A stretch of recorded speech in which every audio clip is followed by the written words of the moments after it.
I've married my childhood friend 38 times. Each time, my former fiancé, Ji Fan, would come to wreck the wedding scene. He would tear off my veil with a gloomy expression and rough movements. Ji ran, how dare you marry another man without my permission? Ignoring my cries and pleas, he would take me back and house arrest me, subjecting me to wanton humiliation. I resisted, struggled, and even called the police, trying every means to escape, but every time I would be caught by Ji Fan. He threatened me with the lives and fortunes of my childhood friend's entire family and my career prospects, forcing me to compromise again and again. However, when I finally compromised and stayed by his side obediently, he thought I was rigid and lifeless. I was reborn 37 times, and each life ended badly. During my 38th rebirth, I didn't want to endure it anymore. Since every choice seemed to be wrong, then I choose for Ji Fan to die. 1. I opened my eyes again and saw the gentle and affectionate face of my childhood friend, Qin Zhan. He choked up and said, Ran, I've finally married you, but there was no ripple in my heart. This is my 38th rebirth, including the original life. I have married Qin Zhan 39 times. Each time, the wedding was never completed smoothly. Ji ran. Sure enough, the next second, Ji Fan's enraged voice sounded.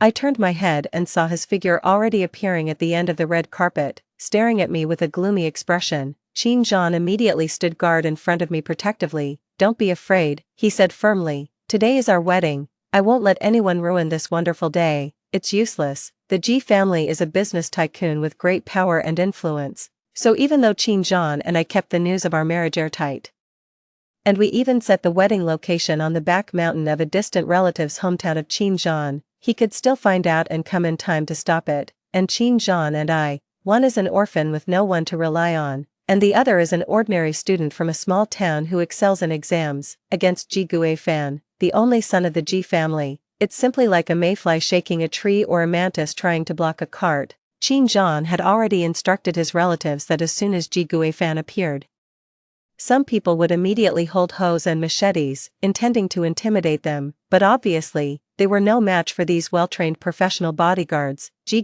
Fan didn't even ask them to take action. He threw out large amounts of red banknotes, and those villagers immediately bent down to pick them up, escorted by bodyguards. Ji Fan came to me unobstructed. Qin Zhan was held back by the bodyguards and shouted heartbreakingly, Ji Fan, you're not allowed to touch her. Ji Fan ignored him and just sneered at me. Ji ran, you've really got some nerve. He tore off my veil and corsage in one go, and there was an uncontrollable violence between his handsome eyebrows and eyes. How dare you marry another man without my permission? Aia, checking in at the famous scene. Brother Ji is so handsome. I think the female lead should stop struggling and just submit to our brother Ji. Yeah, he has already realized his mistake. He loves you so much. Just go back with him obediently. My pupils trembled. I was shocked when I saw these colorful bullet comments in front of me. These didn't appear in the previous 37 times. Ji ran, are you even listening to me? Seeing that I didn't react much, Ji Fan became even angrier. He grabbed my wrist and pulled me, wanting to leave. Come with me. Didn't you always want to marry me? We'll go back and get married. Stop being angry, love me obediently like you used to. And I'll spare Qin Zhan. Why isn't the female lead saying anything? Is she stunned by Brother Ji's domineering handsomeness? How is that possible? She must be thinking about running away in her heart. This drama is about forced love, so she won't be so obedient. This man is so despicable. When the female lead was running after him, he was extremely annoyed by her. Now that the female lead doesn't love him anymore, he's sticking to her. Those who slandered him before, get out. Make it clear that it was the female lead's mother who first tried to get something in return for her kindness, which led to this engagement for the female lead. Brother Ji really didn't like the female lead in the early days. Is he supposed to sacrifice his whole life just because he was saved by her mother? I couldn't agree more. And the female lead's mother was also very scheming. If she hadn't thought that the Ji family was rich, she wouldn't have jumped into the water to save Brother Ji. So Brother Ji is pitiful. In the early days, the female lead was really submissive and not likable. It's normal for him to dislike her. I thought I had already become numb after experiencing the chaotic lives of the previous 37 times, but when I heard someone say that my mother was scheming, I couldn't help but feel angry. My mother wouldn't have died if it wasn't for saving Ji Fan. She had already escaped from my abusive father with me and found a good job. Our lives were about to get better. She was such a good swimmer, But just because Ji Gui Fan, who was drowning, desperately pressed her underwater, she exhausted her strength. After sending Ji Gui Fan to the shore, she sank. She didn't even leave me a last word. How could she have tried to get something in return for her kindness? Okay, stop arguing, let's get in the car. The famous scene of having sex in the car is starting. I was stuffed into the car by Ji Gui Fan. The car door closed, blocking out Qin Zhan's cries. Ji Gui Fan leaned over and pressed on me, his eyes deep. Ran, do you know how sad I am? Perhaps because I didn't scold him hysterically like the previous 37 times. Ji Gui Fan's attitude was much gentler. There was a strong affection in his eyes, and his desire gradually rose. His big hand had lifted the wedding dress and reached under my skirt. You can't marry someone else, you're my fiancé. You're mine. Ran. His lips and tongue wandered on my neck, and the hot breath sprayed on my skin, making me feel disgusted and sticky. The bullet comments scrolled through the screen excitedly. Qin Zhan is watching outside the window, and our brother Ji is pressing the female lead on the chair and having sex with her. So exciting, Ji Gui Fan, I said softly. Then do you know how much I hate you? Ji Gui Fan paused in his actions and raised a pair of angry and sad eyes. The next moment, I had already pulled out the hairpin behind my head and stabbed the sharp end into his neck. Blood spurted out, too. The hot and sticky touch was so clear. Ji Gui Fan's incredulous and terrified expression still remained in front of me. In a flash, I was back at the wedding scene again. The sky was blue, the clouds were white, and the grass was green.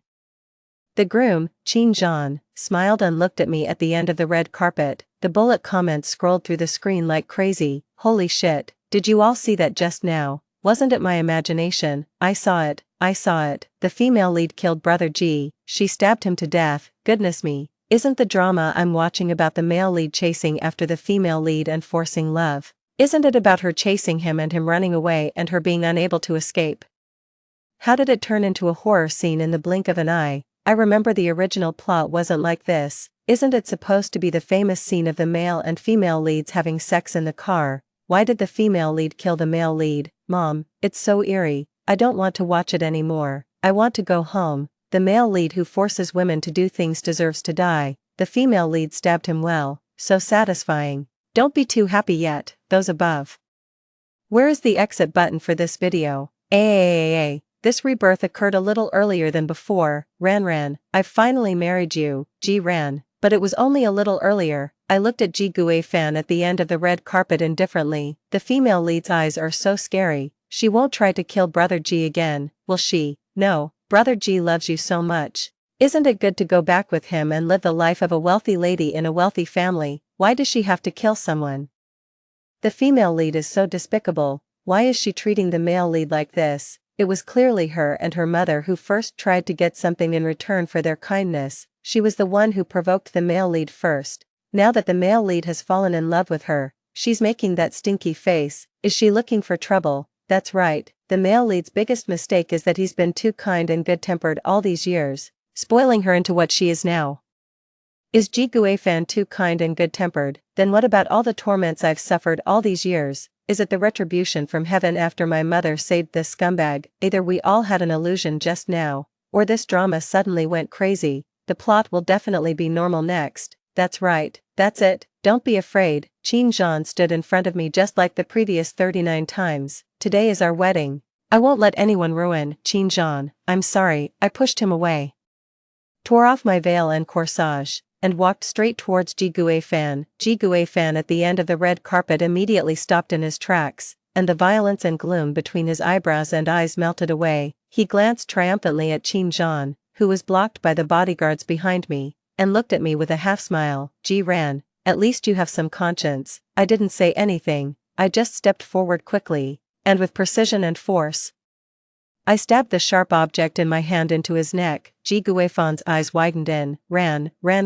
I pulled out the hairpin, and blood spurted out from his neck. Under the sunlight, it was as beautiful as a fountain of blood. After a short moment of silence, a series of panicked screams immediately rang out around us. Murder. The bodyguards rushed up and pinned me to the ground. Ji Gui Fan covered his neck, and his body also slumped down uncontrollably. He looked terrified, in disbelief, dazed and at a loss, as if he couldn't understand how things could have turned out like this. I had clearly walked towards him on my own initiative, I had clearly loved him so much, how could I kill him? In his terrified and confused gaze, I saw myself with blood on my face, and my smile was more carefree than ever before. Holy shit, the female lead killed the male lead again, she's still smiling, my goodness, how can she still smile? Yeah, my brother G, how dare the female lead?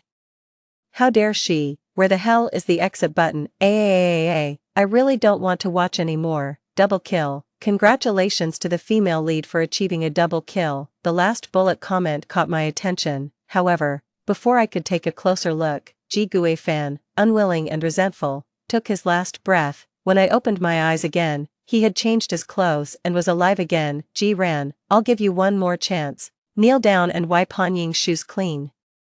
He leaned carelessly on the leather sofa in the private room of the bar, holding a woman in a red dress in his arms, with a haughty and indifferent expression. If you do it, I'll still recognize you as my fiancé. If you don't, get out of the G family. Brother Gui fan, this isn't very appropriate, is it? After all, Sister Ranran has an engagement with you. The woman in the red dress, Jiang Haining, Ji Guifan's childhood sweetheart, pretended to be reluctant and persuaded him. What engagement? I recognize it, and she's my fiancé. If I don't recognize it, Ji Guifan sneered. Those peach blossom eyes that should have been gentle and affectionate were now surging with resentment and jealousy. He enunciated each word clearly. She's a promiscuous and two-faced slut. I remembered. This was 2 months before my wedding with Qin Zhan. Ji Guifan saw me chatting and laughing with Qin Zhan and believed that I was promiscuous and would flirt with any man I saw, so he deliberately humiliated me. In the original life, this was the moment when I completely saw through Ji Guifan's true nature and decided to give up on him. What's going on? Why is the timeline getting earlier each time? Although I'm a fan of the male and female leads as a couple, I have to say that the male lead is really despicable at this time. Just because he saw the female lead chatting with her childhood friend for a while, he wants to humiliate the female lead like this. The male lead has probably changed dozens of bed partners. The male lead is a young master of a wealthy family. It would be strange if a 25-year-old person was still a virgin, right? Then what about the female lead? Does the female lead have to wait for the male lead with her virginity intact? It's precisely the male lead's scumminess and despicability in the early stage that can better set off how satisfying it is when he becomes a lackey for the female lead in the later stage. I like this kind of plot. I like it and I want more. Where's the satisfaction? I only see the female lead's pain and struggle. The male lead really deserves to die. I support the female lead in killing him for the 3rd time. What? You don't want to? Ji Guifan looked at me and smiled, but his eyes had no warmth at all. Do you want to be a housewife for your little childhood friend, Ji Ran? Are you really so inseparable from men? Suddenly, he flew into a rage, stood up, and grabbed my neck, gnashing his teeth and saying, do you still remember that you're my Ji Guifan's fiancé? For fuck's sake, I had difficulty breathing, but I still couldn't help laughing. Ji Guifan, do you know that you're the most despicable person I've ever met in my life? Ji Guifan raised his eyebrows in surprise and said in disbelief, what did you say? I said. I picked up the fruit knife on the fruit plate and stabbed it hard into Ji Guifan's abdomen, then I pulled it out and stabbed it in again. I said you're a despicable person, a despicable person. Did you ever consider me your fiancé? Do you still remember that my mother died to save you? 3. Ji Guifan covered his wound and stumbled onto the sofa. His childhood sweetheart, his close friends, and the hostesses in the bar all let out a scream and scattered like birds and beasts. Ji Guifan looked in pain, but there was still residual anger on his face. It was clearly you and your mother who tried to get something in return for your kindness. Don't say that to me. I pounced on him and stabbed him with another knife. Then I held the handle of the knife and twisted it hard. The engagement between you and me was insisted on by your parents. My mother died saving you. I was only 7 years old at that time. Could a 7-year-old child coerce your G family into arranging an engagement between me and you? What's more, don't you know exactly what kind of life I've lived all these years? What kind of fiancé am I? I'm clearly a dog that your G family raised for you. In Ji Guifan's wide, terrified eyes, I saw myself, covered in blood and looking frenzied. If it weren't for you, my mother wouldn't have died at all. She was such a good swimmer.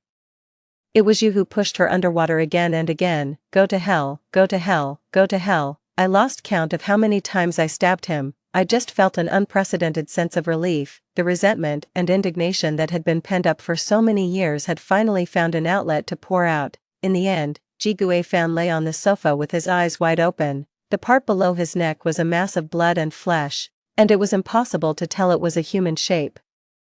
I was completely drained of strength and slumped down in a pool of blood, laughing with great satisfaction. The bullet comments that had briefly paused started scrolling like crazy again. Some people thought I was too heartless, some were scared by me, some people thought I was quite patient to hold on until now before going crazy. There were also those who felt sorry for Ji Gui-fan and cursed me wildly. I didn't care about any of it. I just stared intently at the bullet comments, until finally another bullet comment popped up: triple kill. Congratulations to the female lead for achieving a triple kill. I didn't close my eyes. I watched as the scene in front of me twisted and changed, and in an instant, it became the grand hall of the Ji family's villa. The clothes were fragrant, the women's hair was styled beautifully, there were numerous guests, and the music was melodious. This was 3 years ago. It was Ji Gui-fan's mother's 50th birthday banquet.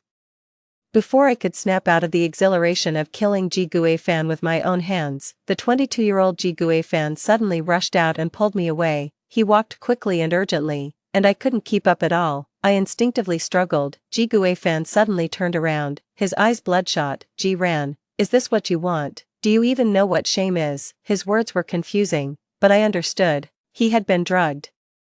It was an aphrodisiac secretly administered to him by the sworn enemy of the Ji family. The intention was to create a scandal and shame the Ji family. As a result, Ji Gui-fan mistakenly thought that I was the one who had drugged him and took me to the room and raped me. Even though more than 30 lifetimes had passed, just thinking about that night's experience made me feel terrified, and Ji Gui-fan is not human at all. He's just a rutting beast. After that night, I fainted for a full 3 days. As soon as I woke up, I faced the harsh scolding of the entire Ji family. I always knew you were a restless one, but I never expected you to be so bold as to drug Gui-fan directly at the banquet. Do you know how strong that drug is? It could have hurt Gui-fan's body. We raised you so big, not for you to bite the hand that feeds you. I said it wasn't me, that I didn't drug Ji Gui-fan, that I didn't know anything about it at all, and that it was Ji Gui-fan who raped me. Ji's mother scolded me. Who else should we blame if not you? You're Gui-fan's fiancé. Isn't that what we keep you for? Still talking about being raped, pretending to be a chaste and heroic woman. You dared to drug him, but you don't dare to take responsibility. No one was willing to listen to my explanation. Everyone, just like Ji Gui-fan, believed that I was a scheming woman who coveted wealth and glory, afraid that Ji Gui-fan wouldn't marry me.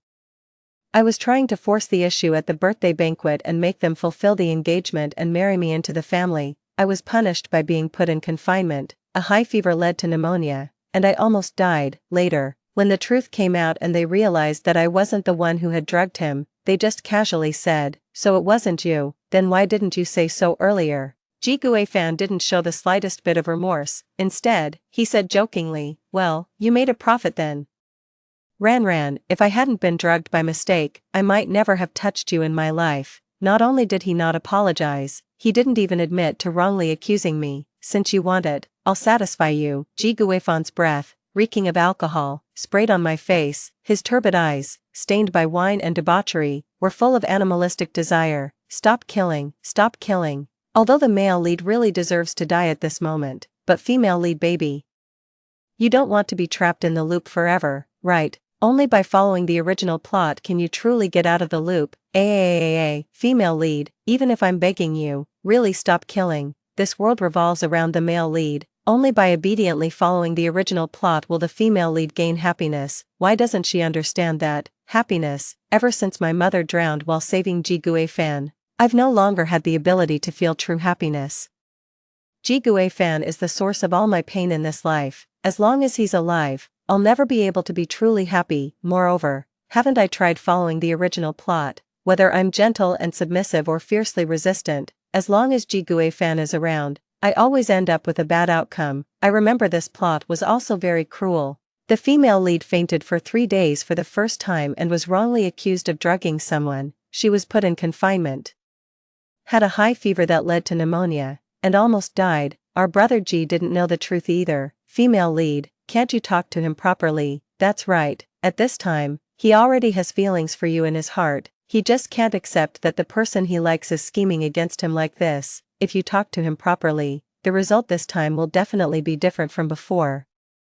I suppressed the urge to vomit and lowered my head meekly and timidly. The bullet comments were filled with joy and excitement. Thank goodness, the female lead is finally willing to make a change. Ji Fan snorted coldly and dragged me straight upstairs. I casually took a dinner knife from the dining table and hid it in the sleeve of my dress against my skin. Wait a minute, no, did I see it wrong? As soon as we entered the door, Ji Fan threw me onto the bed and then pounced on me eagerly. Ji-ran, how old are you and already so lustful? Are you so afraid that I won't marry you that you're willing to drug me just to tie yourself to me? Is this your love for me? Ji-ran, fine, I'll grant you your wish. The dinner knife pierced through the fabric of his suit and stabbed into his lower body without a sound. Perhaps the pain comes more slowly to someone who has been drugged with a powerful aphrodisiac. It wasn't until the blood from my second stab splattered on my face that Ji Fan realized it was his own blood, not the blush on my face, for the pain came crashing down, and he involuntarily arched his body, like a shrimp with its intestines removed. Ji-ran, are you crazy? The bullet comments were equally in a state of collapse. Didn't you say you would talk properly? Why are you stabbing him again? Talk properly. Why should I talk properly to a beast? He doesn't understand human language anyway, and it would just be a waste of my breath. But I was still in a good mood and replied to Ji Fan's words, I'm not crazy, I'm just fighting back against a rapist who has lost his humanity. Ji Fan was twitching in pain and curled up into a ball. His face was as red as if it were, his eyes filled with shock, anger, resentment, and more than anything, confusion and bewilderment. A rapist, after understanding the meaning of the word. He became angry. Ji-ran, get it straight, it was clearly you who drugged me. No, if I really drugged you, it would only be rat poison, not an aphrodisiac. Even in such intense pain, Ji Fan's expression showed a brief moment of blankness. He really couldn't understand the deep-seated hatred I had for him. The Ji family had been kind to me. I had been his fiancée since I was a child. Whether I truly loved him or loved the Ji family's wealth and power, it was always my own choice. How could I hate him so much that I wanted to kill him? Ji-ran, no, you're not Ji-ran. He dragged his body, which was on the verge of fainting from the pain, off the bed and crawled towards the door. Somebody, help. But just like in the original life, when I was being tortured under Ji Fan and desperately calling for help with no response, this time Ji Fan's cries for help also went unanswered. I lightly jumped off the bed and locked the door from the inside. Ji Fan. Why did you think it was me who gave you the aphrodisiac? I had wanted the answer to this question for so long. All these years in the Ji family, I was nominally your fiancé, but in reality, wasn't I just a personal nanny that your parents raised for you? No, a nanny has human rights, a salary, and holidays. I'm different. I squatted down and tapped his face with the blood-stained dinner knife one by one. I not only had to be at your beck and call, but I also had to endure all kinds of humiliation from you and your cronies, deliberately pushing me into the water, ordering me to go halfway across the city to buy mung bean cakes and then not eating them, making me cook chicken soup for your beloved childhood sweetheart. That's all fine. Deleting the contract, causing me to mess up the company project and owe 1,000,000 yuan in debt, snatching away the precious sponsorship spot igot, making me take the blame for your cheating crony, and getting me a major demerit, one after another. Ji Fan, do you know how long I've remembered these things and how long I've hated you? Although I used to ship the male and female leads, well, I can't do it anymore now. I support the female lead in killing this scumbag. Brother Ji was a bit mischievous, but the female lead really did live a wealthy life in the Ji family all these years, and Brother Ji didn't like the female lead before. With his status, what kind of woman couldn't he find? It's not like he was tied to a country bumpkin girl from the countryside since he was a child. He was too, you know. Ji Fan covered his wound and gasped for breath with difficulty. I admit, I really did these things wrong, but Ran, you also have to understand me. Having a fiancé out of the blue, I wasn't exactly happy about it either. I slashed his face with a knife. Did I force your parents to arrange this engagement for us with a knife? Ji Fan, have you forgotten that I was only 7 years old when my mother drowned saving you? The tip of the knife approached Ji Fan's eyes, and only then did fear spread in his eyes. It was your parents who arranged the engagement between me and you in order to have a good reputation for the company. You never even asked about my true wishes. I don't want a goddamn fiancé at all. I scratched his face fiercely. I want my mother. I want my living mother. Ji Fan. Give me back my mother. No, the tip of the knife stabbed deeply into his eye socket. and I heard a scream that was extremely satisfying. The female lead is so ruthless, but why do I feel kind of satisfied? My brother G, don't struggle, those above, anyway, we can't exit, otherwise. Let's look at it from the female lead's perspective and treat it as a revenge story that makes people feel great. I didn't let Ji Guifan die as easily as the previous 3 times, even if he was blind. He still had his hands, even if his hands were broken, he still had his feet, the blood flowed bit by bit, he was in so much pain that he didn't have the strength to scream. When the dinner knife finally stabbed into his neck, I even saw a look of relief on his face. Quadra-kill. Congratulations to the female lead for achieving a quadra-kill. This time, it was 7 years ago. Ji Guifan and I were 18 years old and in our senior year of high school. Am I going to search your school bag myself? Or are you going to hand over that necklace voluntarily? The 18-year-old Ji Guifan had a youthful look in his eyes and brows, but that annoying air of contempt and arrogance seemed to be innate, firmly taking root between his eyebrows. What's going on now? I know. The supporting female character, Jiang Haining, suspects that the female lead stole her necklace and is here to demand an explanation. The male lead knew that Jiang Haining didn't like the female lead, so to please her, he directly bought an identical necklace and put it in the female lead's school bag. No, what does that mean? Deliberately torturing the female lead? You guys upstairs just found out. This drama has been torturing the female lead from beginning to end, but now our female lead has risen up and can knock down the male lead and the supporting female character in no time.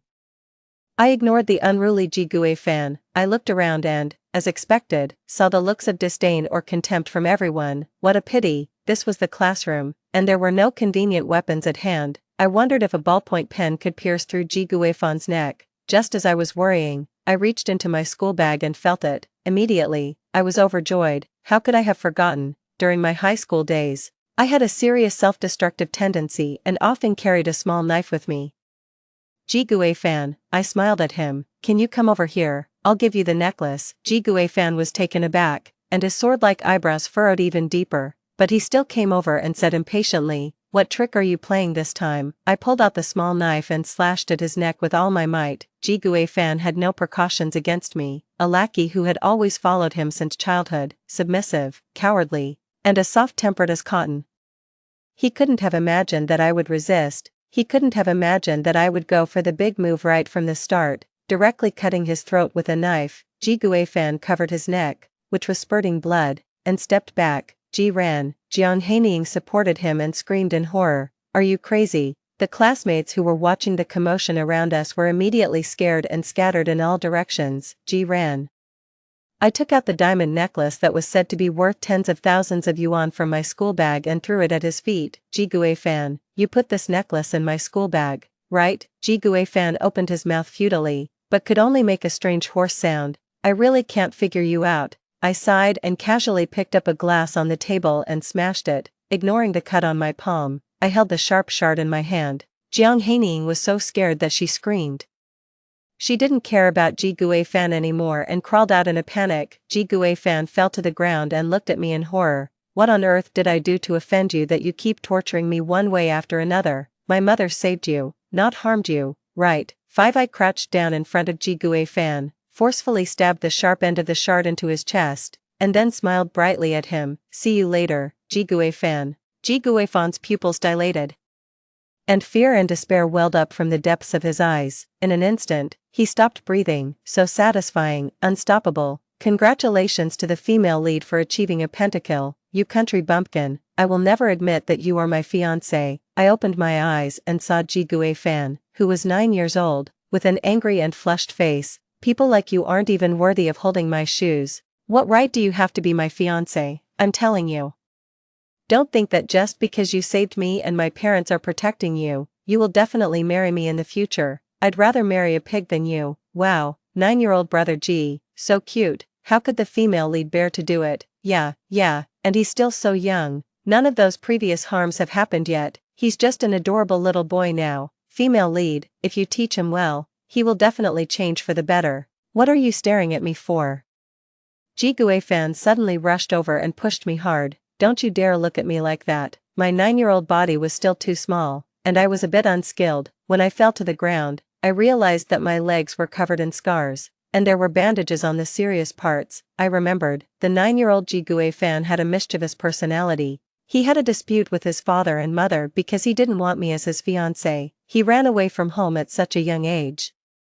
As soon as he left the villa area, he was almost hit by a car. I rushed over and saved him, scraping my legs in the process. Ran, you have to remember that if you want to stay in this family, you have to make Gue fan like you. You are Gue fan's fiancé. You should use everything you have to accompany him and protect him. This is the responsibility of a fiancé. Gue fan's life was saved by your mother. That means your mother's life was exchanged for his.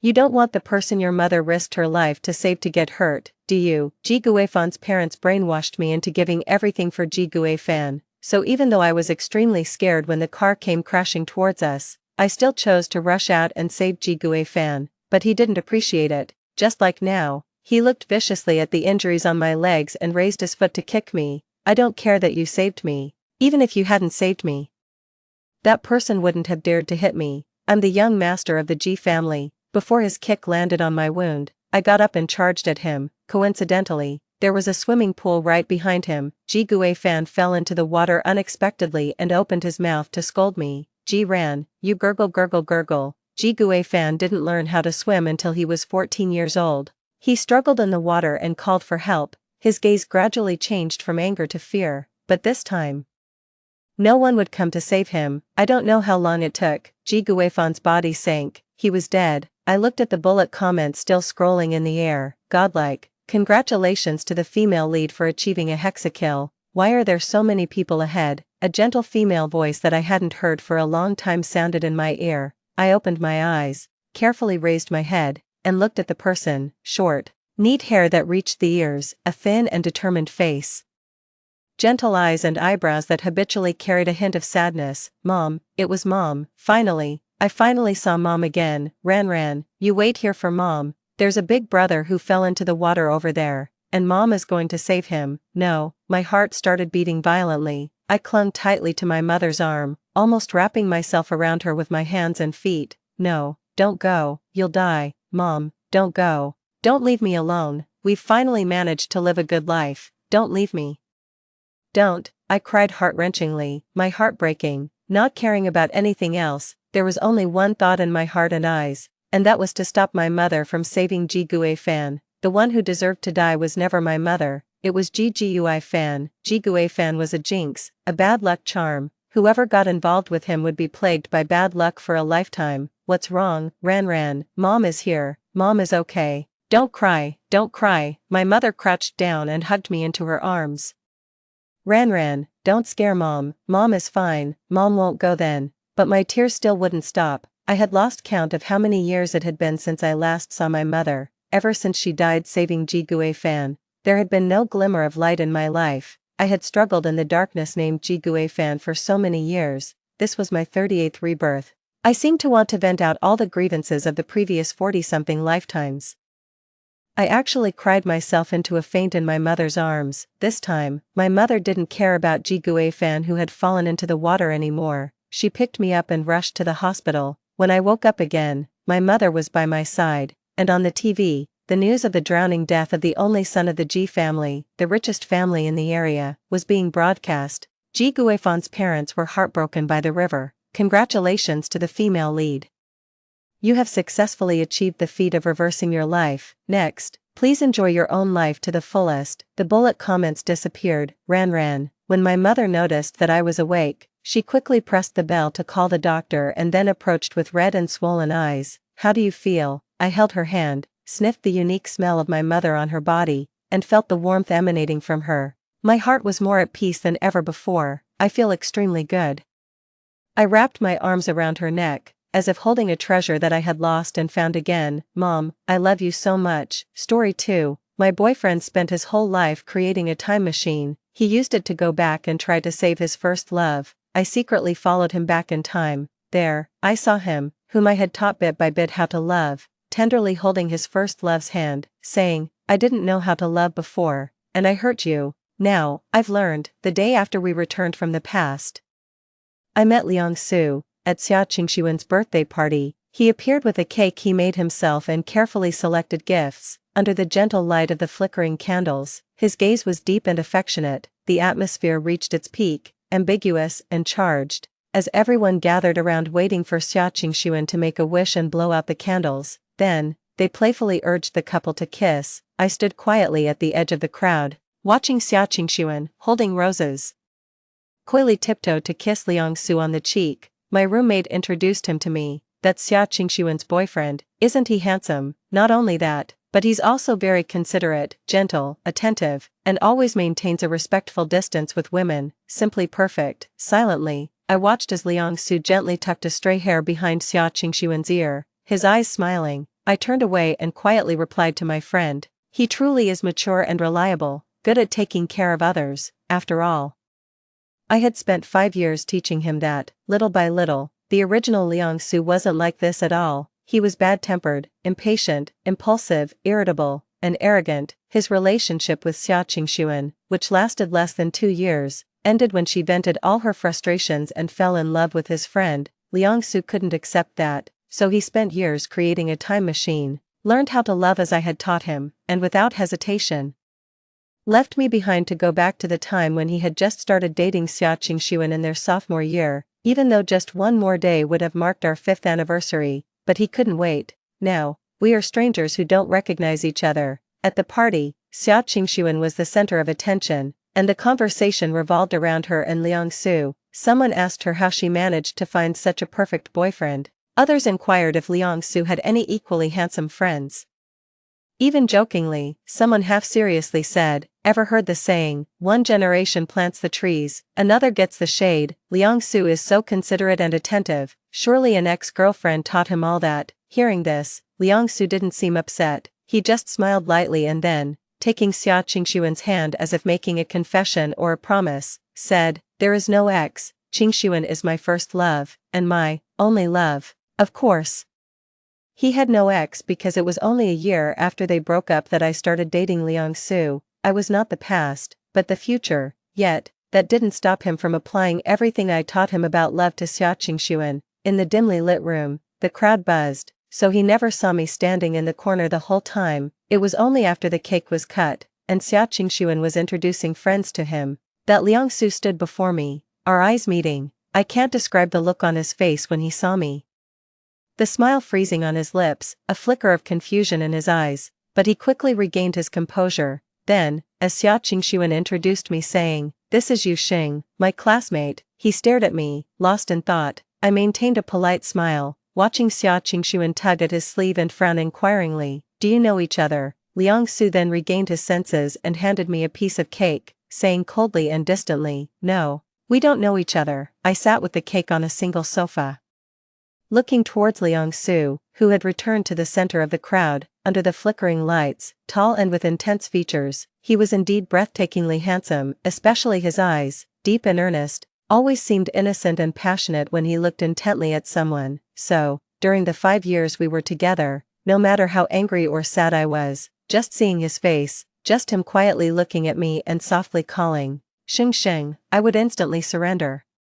It was easy for me to forgive him. The little cake in my hand gave off a faint scent of orange blossom. My roommate, biting on a spoon, mumbled, "Yu Xing, you must try this, it's incredibly delicious." He really put his heart into it. Now, I have to add another criterion to my boyfriend's standards. I curved my lips into a smile and took a small bite. It was a familiar taste, it was the one I taught Liang Su to make. I had spent half a month patiently helping him, guiding him step by step as he tried over and over again until he learned. He looked at me earnestly and said, "Yu Xing, once I've mastered this, I'll bake a cake for you with my own hands every birthday." Later, he did learn how to make it, but he never made it for me, not even once. In fact, in the previous life's trajectory, my first encounter with Liang Su wasn't at this birthday party. I wasn't actually close to Xia Qingxuan. She had invited the whole class to her birthday party.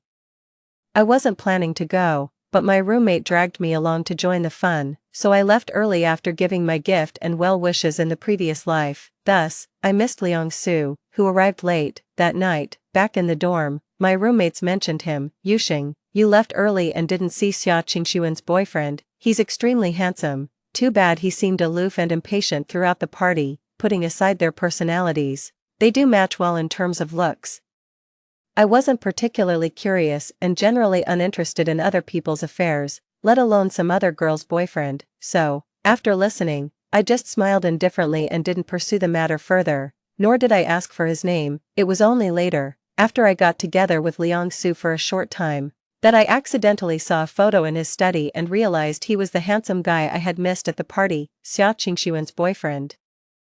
But I didn't mind, after all, who doesn't have a past? However, now, we have returned to the past. Unlike the previous life, this time, almost everyone was praising Liang-Su. Perhaps it was the jubilant atmosphere around them that made the corner where I sat seem a bit lonely. With a mix of indescribable emotions, I unconsciously drank a few more glasses of fruit wine, slightly tipsy. I couldn't distinguish whether the crossing was real or not, so I went out to the terrace to get some fresh air for a long time. When I came back sober, the crowd had already dispersed. As I touched the half-closed door of the private room, I saw Liang-Su kneeling in front of Xia Qingxuan, who had collapsed on the sofa, gently holding her hand and saying, "I didn't know how to love before and hurt your heart, but now I've learned." I have to admit, Liang-Su, who has a high talent for learning, can master anything he sets his mind to. 3. So, after that birthday party, I frequently heard about all the things Liang-Su did for Xia Qingxuan, like bringing her a rose every time he came to see her,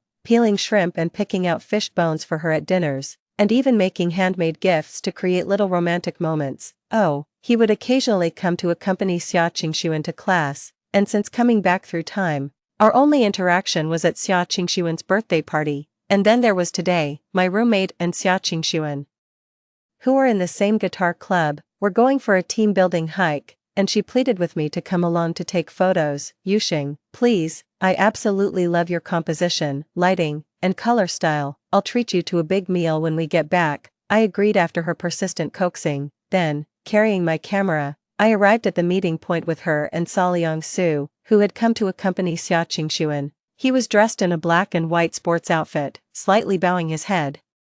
Listening intently to Xia Qingxuan, it seemed my gaze lingered on him long enough for him to notice. Before he turned his head to look over, I calmly shifted my gaze away. My roommate exaggeratedly introduced my photography skills to her companions. Yuxing, a self-taught master of photography, unmatched in lighting, top-notch composition. Amused by her, I politely addressed the smiling classmates. Amateur player. If anyone needs help, I can take pictures for you, I offered.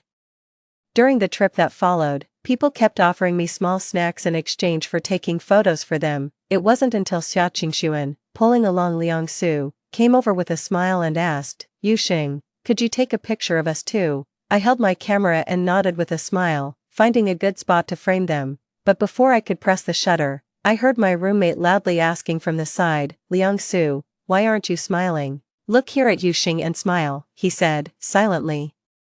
I waited for Liang-Su to muster a stiff smile, and quickly snapped a few shots. Later, on the way back, we sat together on the bus looking through the photos, receiving polite and joyful compliments from everyone. Finally, we came across a few shots taken by my roommate. They were quite good, except one focused unintentionally on a passerby who walked behind me. He was a young man in a black hoodie and gray pants, his bangs hidden under a hood. Amid the laughter, someone suddenly pointed at the photo and said, "There's a saying online, isn't there? You two didn't know each other, yet you were captured in the same frame. Could it be that in another universe, you really knew each other?" After hearing that, the smile on my face slowly faded. He was right. In a past life, I did know this young man. His name was Chen Jingji, my first love. It's been a very long time since I last saw him, since he died on our second anniversary. It seems like my life has been forever paused at the day of his death, stuck in limbo, suspended in midair. Now, as time seems to rewind, we have yet to meet. My drifting thoughts were suddenly pulled back by a sharp break, causing the camera to slip from my hands, but it was swiftly caught by Liang-Su in front of me. After calming my nerves, I turned to thank him, only to find him frowning deeply at the photo. The next second, my roommate peered over, and a surprised voice unexpectedly exclaimed, "Liang-Su, he looks a lot like you." I didn't know what Liang-Su thought in the moment his fingers tensed, but he was indeed a stand-in. About my relationship with Liang-Su, it was actually his idea, but I know better than anyone that Liang-Su is not Chen Jingji, no matter how similar they appear. So initially, I was with him out of a sense of guilt and apology, simply wanting to see his face. It wasn't until I accidentally learned that his first love was Xiaoqingxuan, and heard him drunkenly say, "When I learn how to love someone, I will come to you," that I realized what he meant when he said to me, "I don't know how to love, can you teach me how to love you?" He didn't love me, it was a relationship of mutual convenience, so I began to justify using him as a stand-in. I started teaching him how to love me the way Chen Jingji did. I finally understood why in most fantasy dramas, after the protagonist's lover dies, a mere illusion can trap them, even knowing it's not their true lover. They're willing to indulge in the illusion. I also became painfully aware that this was undoubtedly drinking poison to quench thirst, but fate had it that when I was about to give up, I saw scattered documents in his study about wormholes, black holes, the speed of light, time reversal, and time travelers, and a note seemingly scribbled down, "Travelers can only travel back to their own past bodies." In that moment, my heart raced, and an incredible conjecture surfaced in my mind. Being with Liang Su after, the most profound impression he left on me wasn't his inability to love, but his intelligence, an extreme form of it, walls full of certificates and trophies, and the title of a genius in the physics department, all highlighted his smooth and brilliant path, but also gave him a bit of arrogance. He didn't know how to humble himself to love someone in a relationship, until he broke up with Xiaoqingxuan. That was probably the only problem he faced that he couldn't solve. So he obsessively sought every possible method to find the answer, and then went back to conquer it. Honestly, I don't know if Liang Su's obsession was with the unattainable Xiaoqingxuan, or the only failure in his life path, or if he really was as I suspected, attempting to reverse time and travel back. I had no idea if he could actually succeed, but what if he could? So I pretended to know nothing and continued to be with him, year after year, surpassing the time he had spent with Xiaoqingxuan, as well as the time I had been with Chen Jingji, until the day before our 5th anniversary. I called him, "Liang Su, let's talk when you get back." I wanted to break up. Unexpectedly, he was silent for a long time on the other end of the phone. Then softly said, "Yu Xing, I might not be able to spend our 5th anniversary with you. I'm sorry." Before I could respond, the call was disconnected. Holding the phone, I stood still for a few seconds before suddenly realizing what he meant. Almost without hesitation, I rushed to his now deserted laboratory. Then, we became strangers from lovers. He turned in a perfect score, becoming everyone's idea of an ideal boyfriend.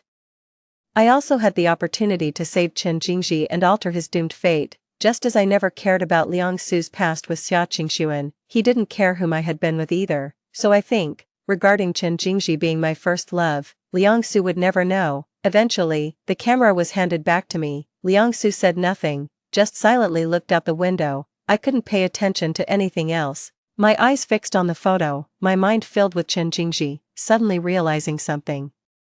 Even though I tried to maintain the development of the previous life, waiting for our first meeting on the basketball court, today's trajectory has still deviated due to one small change after another, like this photo of him, like the next day in a public class, when he sat next to me. I heard it said that music and scents are carriers of memory. Indeed, they are, because the moment Chen Jingji sat down, the familiar scent of light orange struck my heart faster than any of my reactions. Bringing forth a fine, lingering pain, I sat stiffly at the desk, letting memories surge like tide, interwoven romantic scenes, vivid fragments of interactions, until the second before the car accident, when he turned the steering wheel towards me. Then he died in front of me. At the time I loved him the most. Interrupting my thoughts was the teacher's question, "Who called my name in the silent classroom?" I stood up, half a beat slow, unable to answer a word, because I hadn't been listening. I remembered this teacher, famously in the college for picking on students who couldn't answer and having others help them. So, after half a minute of my silence, she glanced over the bowed heads and asked deliberately, "Is there any student willing to help answer?" At that moment, I hadn't fully awakened from the sad memories and actually felt it might be better if no one stood up. I could keep standing, and while looking down, I could always see Chen Jingji next to me from the corner of my eye. Without him noticing, his slender fingers rested on a black pen, casually flipping a book. Then suddenly, he stood up and said loudly, "I will." In my astonishment, as he rose, my drooping head gradually turned to a side glance, but what surprised me more was the teacher, adjusting her glasses and looking up to ask, "Is the boy in the back also helping to answer?" Chen Jingji and I turned around at the same time to see, 2 rows back, Liang Su, who had come to class with Xiaoqingxuan. Also standing up, for a moment, countless gazes fell on him. He didn't look at me, just calmly said, "No, I'm going to the restroom." So, it was Chen Jingji who stepped in to help me. After sitting down, as I turned to thank him, he suddenly leaned close and whispered softly, "Classmate, your eyes are so red, surely you haven't been crying. It's just a question you couldn't answer, no need to cry." When he suddenly came close, I was stunned for a moment before slowly realizing what was happening. Yet I didn't tell him that the sour redness in my eyes wasn't because I couldn't answer the question. Later, under the guise of expressing my thanks, I invited him to dinner. After class, I took him to a beef noodle shop nearby and effortlessly ordered from the lady owner 2 bowls of beef noodles, no green onions for both. Turning around, I saw Chen Jingji looking at me with a half smile. He asked, "How did you know I don't like green onions either?" I was momentarily at a loss for words, unsure how to explain when I heard him continue, "Although I don't know who you were thinking of when you placed the order, and so accidentally revealed your preference, I still should introduce myself properly." With that, he extended his right hand towards me, looking earnestly as he introduced himself. "Hello, Yu Xing. I'm a first-year graduate student in the medical department at University A, Chen Jingji." I knew he was from the neighboring University A and that he was actually substituting for a friend. This beef noodle shop, located between the 2 universities, was the place we most frequently visited in our past life together. Although it has been a long time, I still vividly remember our last visit here, which was 2 weeks after Chen Jingji left. Psychology has a term called emotional insulation defense mechanism, which prevents the brain from collapsing in the face of extreme sadness and pain. So initially, when faced with Chen Jingji's death, and the fact that I would never see him or hear his voice again, I felt numb and unemotional. Looking at the gray photo on the tombstone, I didn't shed a tear, only finding myself sleepless on quiet nights, vividly recalling every past moment. It was during an ordinary evening when I came to this noodle shop and habitually ordered 2 bowls of beef noodles without green onions. Then, as the noodles were served, and I looked at the empty seat across from me, tears unexpectedly started to fall. The emotions that had been sealed off seemed to suddenly tear open, followed by pain spreading from my heart to my entire body, and unstoppable tears. After forcing myself to finish the bowl of noodles, I ended up vomiting everything out in my overwhelming grief. Since then, I hadn't returned to this noodle shop. Fortunately, now back at the beginning, the car accident hadn't happened yet, Chen Jingji hadn't died, and everything could still be salvaged. Looking at the hand in front of me, I gently grasped it and earnestly explained, "I wasn't thinking of anyone, it's just my preference." I misspoke about the 2 bowls. He tilted his head and laughed. "That's quite a coincidence. From now on, it will always be 2 bowls then." In the end, Chen Jingji paid the bill. As I looked on in surprise, he smiled and handed his phone over.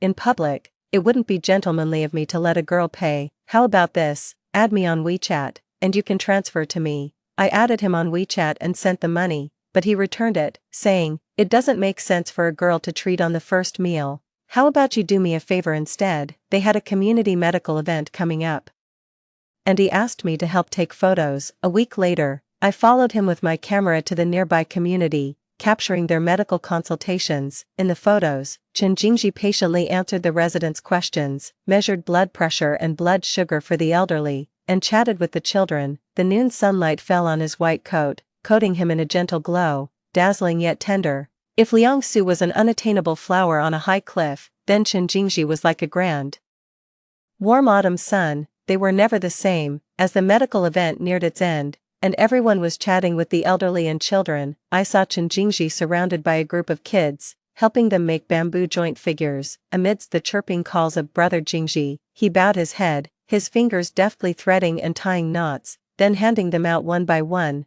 "This one's for you, Yuan Yuan. This one is for little Tong Tong. This one is for little Daodu."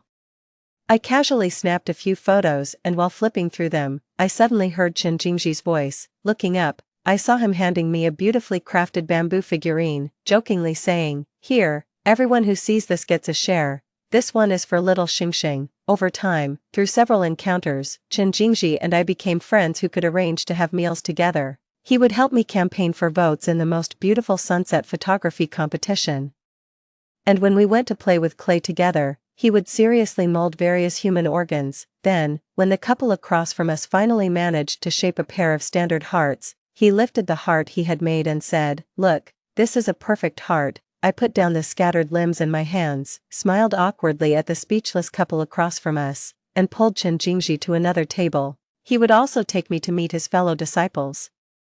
Pointing at those who had taken off their white lab coats, he introduced each one to me. Looking at those familiar faces, I greeted them politely. I remember that the gentle and graceful senior sister, once out of her lab coat, transformed into a cool and dashing motorcyclist, and the calm and collected senior brother was actually a big shot in the esports world. As for their reaction to my arrival, and Chen Jingji's introduction of me as my friend Yuxing, they all looked at me with a smile and a knowing "oh" in their eyes. Honestly, they didn't say much, but their expressions seemed to say it all. My cheeks warmed under their gaze, and Chen Jingji stepped in front of me, pleadingly saying, "Senior brothers and sisters, please be gentle, don't scare her." They continued to smile warmly at me, chin in hand. Sure, just call us senior brother and senior sister, and we'll all be family." Later on, I became friends with them too, joining them for script murder games and attending music festivals organized by various universities. I immersed myself in this lively and stable life, almost forgetting that I had traveled back in time, until I met Liang Su again. It was probably because all my attention and thoughts had been focused on Chen Jingji lately, and I automatically blocked out my roommate's gossip at the dorm, so when I saw Liang Su,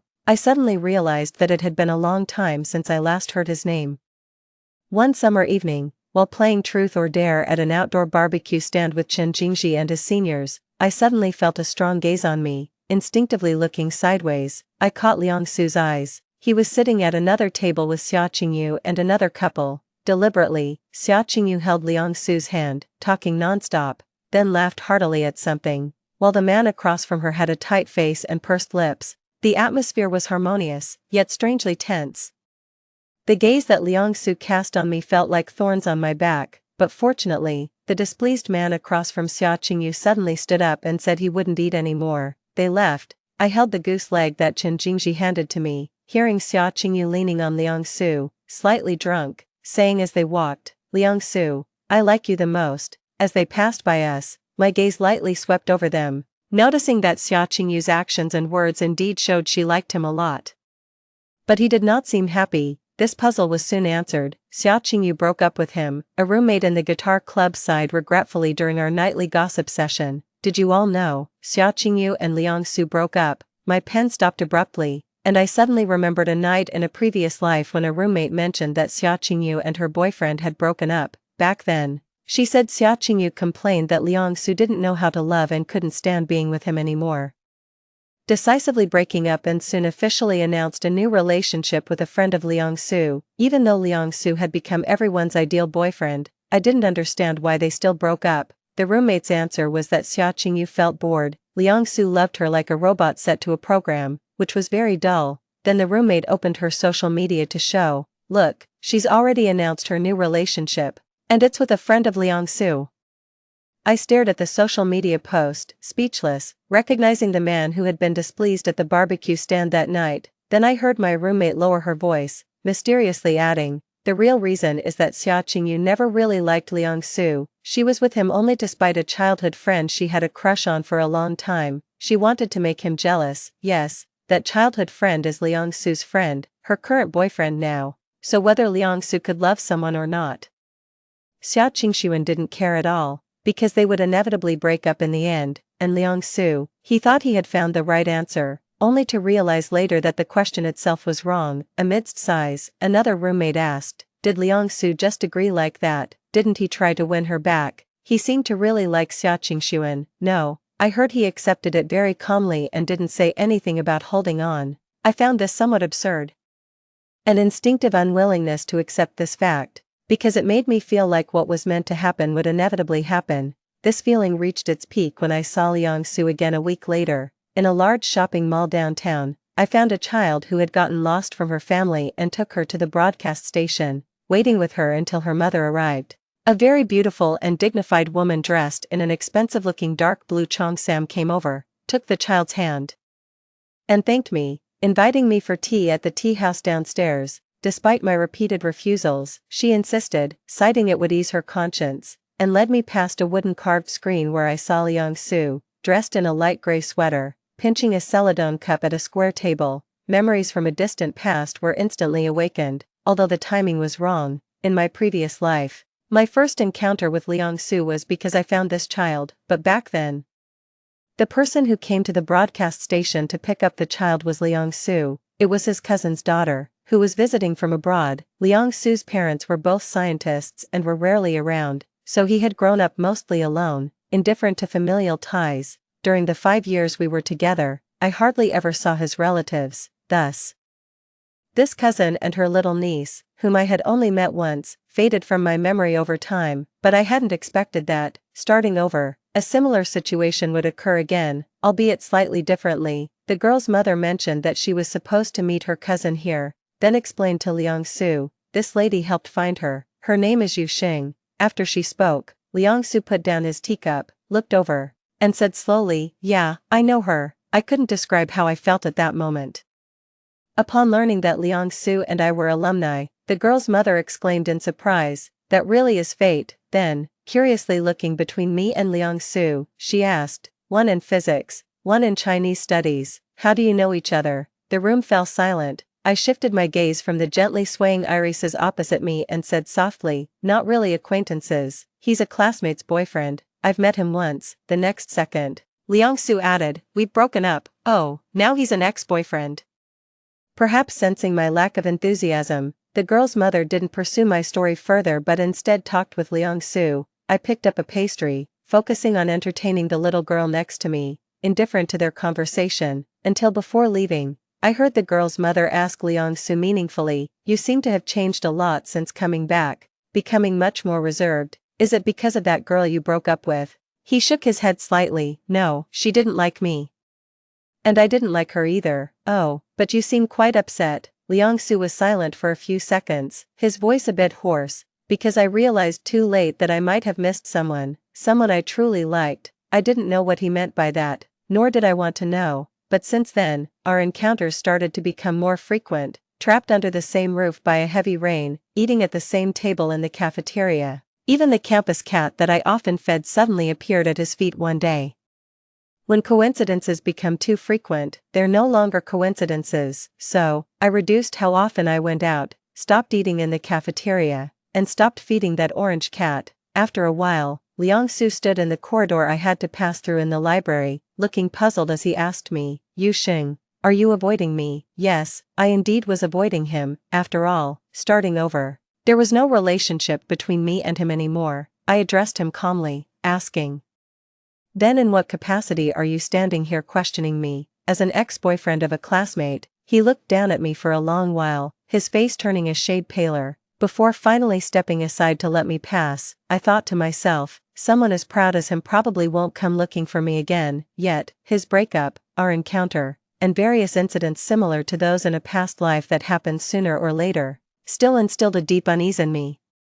I began to frequently dream about the car accident from my past life. In the dream, I returned to the day of our second anniversary. Chen Jingji was driving me to dinner, holding flowers. I sat in the passenger seat, chatting about a travel show I'd recently watched and discussing future travel plans. He listened quietly to my chatter, occasionally looking at me with gentle eyes and responding, okay, as you wish. For some reason, I felt something was off with him but couldn't pinpoint what it was, so I just let it go and kept talking. As I spoke about how we should celebrate our future anniversaries, a truck suddenly ran a red light and barreled across the road. Actually, the road wasn't very busy at that time, and there weren't many people around. A timely brake could have prevented the accident, but the brakes failed. Without hesitation, Chen Jingji steered the wheel towards my side, leaving me the only chance of survival. After the violent impact, I lost consciousness for a few seconds. When I opened my eyes, I was in the bloody, stench-filled car. In too much pain to utter a word, through my blurry vision, I saw a long shard of glass piercing Chen Jingji's chest, as he weakly pleaded with the bystanders gathering around, save her first, please, save her. I was then rescued through the shattered car window. And the last scene I saw before passing out was the car exploding. The investigation results were quickly disclosed. Besides the fatigue-driven truck driver who ran the red light, Chen Jingji's car's brake system had been tampered with. The criminal was a man overwhelmed by millions in debts from online loans, who, unable to repay, decided to lash out at society by sabotaging the brake systems of almost all the cars in that area. Thus, there was a high rate of accidents and casualties during that period. Lying on the hospital bed, I numbly watched the news on my phone, quietly listening to the comforting words of Chen Jingji's senior colleagues when they visited me. It was only when they mentioned that Chen Jingji had planned to propose to me that day that I understood why he had seemed off. The ring was found on his body, it was beautiful, and I liked it very much. During that time everyone urged me to move forward. But I didn't understand, if I moved on, what would happen to the Chen Jingji who remained here. I was awoken by the urgent ringing of an alarm. Opening my eyes and staring blankly at the ceiling, I realized I had been crying. Every detail of that car accident was etched deeply into my bones, including the criminal who tampered with the brakes. But now, I couldn't do anything. Before the sabotage, he was just a man burdened with debt.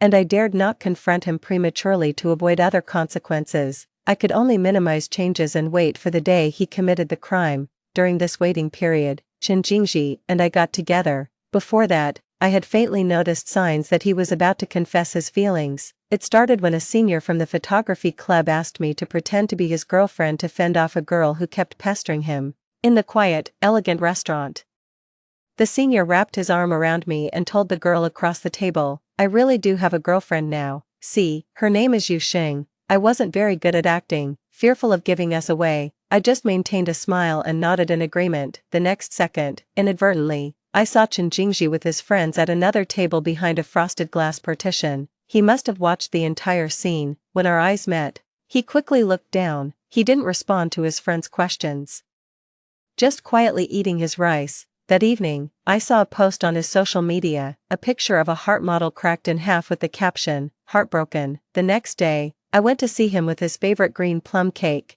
In the corridor bathed in the sunset, he stood in front of me, looking disheartened, a shadow of his usual bright self. Watching him silently take a bite of the cake, I asked him, "Is it sweet?" "Not sweet. It's bitter." I nodded in understanding, murmured an "oh," and then changed the subject to mention a new roast duck restaurant nearby, suggesting we could go try it out together. He silently stared at the ground for a while, his voice low. "Would your boyfriend mind us going out to eat together?" I feigned surprise. "Ah, are you talking about the senior from yesterday? I was just helping to ward off some unwanted attention. How was it? Was my acting good enough to fool even you?" After a pause, seeing the light returning to his eyes, I continued, "But even if I had a boyfriend, he wouldn't mind just having a meal with a friend. Do you mind having a boyfriend?" He suddenly interrupted, looking at me nervously. With a light smile, I casually replied, "That depends on how sweet the green plum cake is. I queued for 2 hours just to buy it." He paused for a second, then stuffed the remaining half of the cake into his mouth and mumbled unclearly, "Sweet, it's incredibly sweet." That night, he posted another social media update.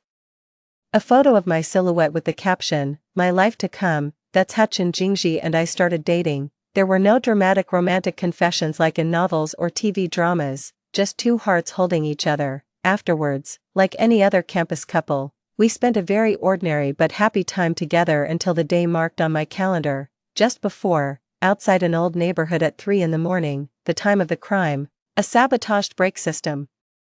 But that day was no longer our second anniversary, and his car, due to various changes, wasn't parked there. What I saved was everyone else. At first, I was very nervous, worried about potential accidents, but reality turned out to be surprisingly smooth. Not wanting to get involved in a criminal case and face questioning, I reported to the police that I had lost a necklace worth 20,000 yuan in that area, last seen at 3:30 a.m.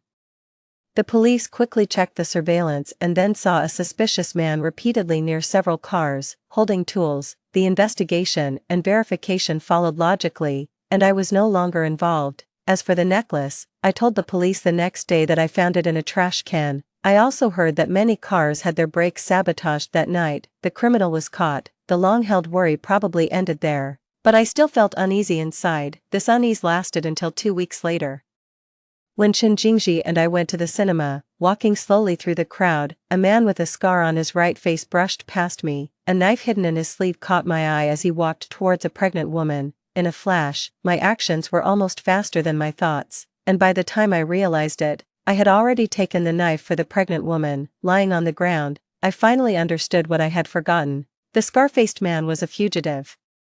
who in a previous life had died in a car accident caused by brake failure, but this time, the accident was prevented. He survived. Chaos erupted around us. Chen Jingji knelt beside me as if saying something, his veins bulging with effort, but I couldn't hear anything anymore. It felt like I had walked through a dense fog for a very long time, eventually reaching the park next to my neighborhood when I was 10 years old. Back then, I was often sick and took hormone-containing medicine, which made me very fat, so other kids would circle around me, teasing, "Big fat pig, freak, fat pig, freak." I covered my ears, desperately trying to explain to them, "I'm not a fat pig, I'm just sick, I'll get better, I'm not a fat pig." No one listened to my explanation, they just watched me squatting on the ground, laughing even louder, until a boy, like a deity descending, coldly warned them that anyone who dared to speak another word would be hung from a tree to let the birds relieve themselves on him. After they ran off screaming, the boy crouched down in front of me, who dared not look up,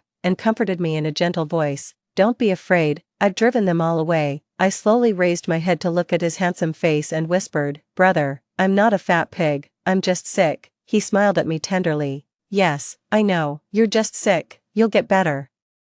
From that day on, whenever I went to the park, I would see him jogging. No one else wanted to play with me, only he would, but he was so handsome that it made me feel inferior and sad. I couldn't help but ask him, "Brother, what if I never get better?" He ruffled my hair and hummed thoughtfully before saying, "Then I'll become a doctor and cure you." From our first meeting to the day he left, it was only 11 days.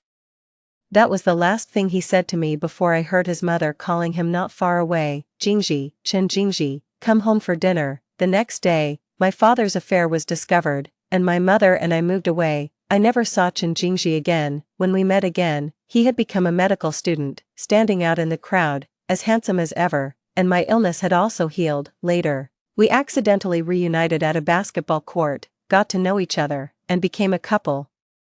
The person I had a crush on for nearly 10 years also fell for me. Later, before I could even ask if he remembered me, he died. Fortunately, this time, I saved him. If that was the price to pay, I was willing to bear it. I returned to the dense fog that wouldn't lift, vaguely feeling someone talking beside me, yet unable to react. Faintly, I seemed to hear Chen Jingji's voice, sounding helpless and hoarse as he asked someone next to him, "I've studied medicine for so long, why couldn't I save her?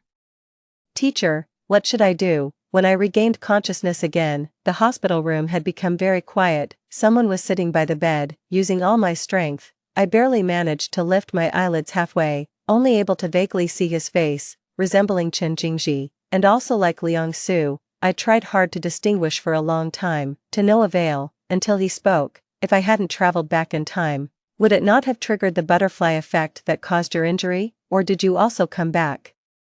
And that's why you saved that pregnant woman." After a pause, he laughed at himself. "I've never known, in another time and space, whether you liked me because of him, or was it because of my time traveling that indirectly made you fall for him in this timeline. I guess I'll never know the answer to that question. But, Yusong, I regret it. For a long time, I thought all difficult problems could be solved through studying logical reasoning. It turns out, loving someone isn't one of them.